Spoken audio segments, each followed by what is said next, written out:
ഞാൻ സത്യം പറഞ്ഞാൽ കടം കൊടുത്ത ഒരാൾക്കാർ എനിക്ക് തിരിച്ചു തന്നില്ല. കാരണം നമ്മളൊരാൾ ബുദ്ധിമുട്ട് പറയുമ്പോൾ നമ്മൾ കൊടുത്തു പോകും, കയ്യിൽ വെച്ചിട്ടില്ല എന്ന് പറയില്ല. ഇല്ല.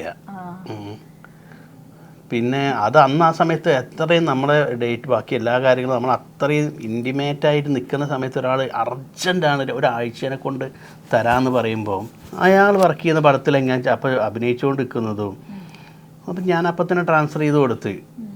ഞാൻ മാത്രമല്ല അതേ സമയത്ത് ധർമ്മജനം ട്രാൻസ്ഫർ ചെയ്ത് കൊടുത്തിട്ടുണ്ട്. ഓ, ഈ ഒരു ഇൻസിഡന്റിന് ശേഷമെങ്കിലും ആളുകൾക്ക് ഇങ്ങനെ കണ്ണടച്ച് വിശ്വസിക്കുന്നതും അതൊക്കെ ഇങ്ങനത്തെ കുറേ ആൾക്കാരുണ്ട് ഇപ്പം ഈ സിനിമ ഇതിൽ.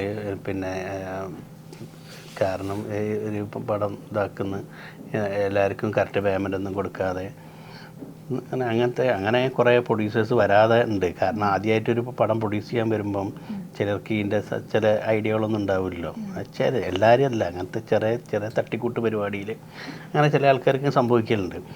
ഞാൻ ഇയാളെ കാരണം നമ്മളായിട്ട് അത്രയും ക്ലോസ് ആണ്. വീട്ടിൽ വരുന്നത് ഞാൻ അയാളെ വീട്ടിൽ പോകണം, നമ്മൾ ഞാൻ ഫാമിലിയായിട്ട് ഇവിടെ വരുമ്പോൾ അയാളെ വീട്ടിൽ പോകണം. ഞങ്ങൾ അത്രയും ക്ലോസ് ആയിട്ട് നിൽക്കുന്ന ഒരാൾ പെട്ടെന്നൊരു അത്യാവശ്യം പറയുമ്പം അത്രയും എമർജൻസി എന്ന് പറയുമ്പോൾ നമ്മളങ്ങനെ ചെയ്തു പോകും.